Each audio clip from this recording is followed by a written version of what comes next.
Welcome to History Bites 3-Minute Biographies. The subject of today's video is David Lloyd George, a passionate orator and Prime Minister of the United Kingdom from 1916 to 1922.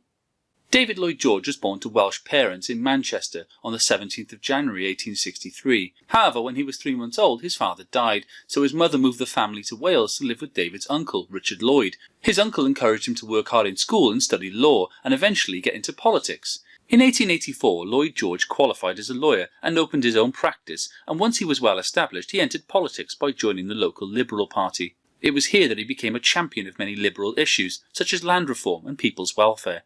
Fun fact, it was his uncle's influence that led him to put the word Lloyd as his middle name in honour of his uncle. In 1890, Lloyd George was elected to Parliament in the House of Commons. Lloyd George was very anti-war and became publicly known for his opposition of the Boer War. His hard work paid off though, because in 1906 he became a cabinet minister, and by 1908 he was Chancellor of the Exchequer, responsible for the finances of the government. It was in this role that he gained recognition for helping establish a welfare state, with government support for the sick and the poor, free school meals for children, and unemployment insurance for workers. However, it was the outbreak of World War I in 1914 that would lead to Lloyd George's biggest legacy. At first, he became Minister of Munitions, in charge of sorting out the disorganised supply chain and ensuring that enough bombs and shells were being produced to send to the front line.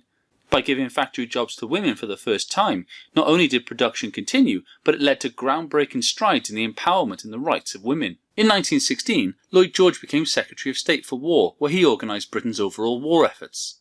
To sort out the food shortage crisis, Lloyd George promoted the use of cruisers to protect merchant ships, which led to less attacks and greater amount of food and materials reaching the civilians of Britain. He also introduced rationing and also stimulated farming to solve the crisis. However, he became increasingly frustrated with Britain's generals, and when the Prime Minister at the time, Herbert Asquith, was forced to step down in December 1916, Lloyd George became the new Prime Minister by popular decision. Fun fact, while many Prime Ministers have been barristers, Lloyd George is the only solicitor to have ever become a Prime Minister.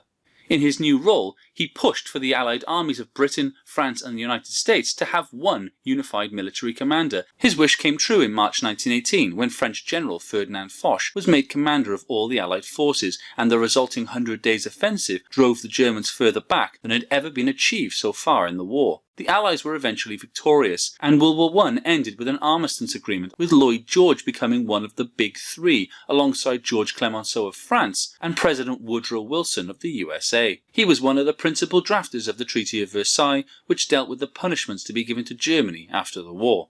Lloyd George remained Prime Minister of the United Kingdom until 1922. Fun fact, Lloyd George was the last Liberal Prime Minister of Britain to this day.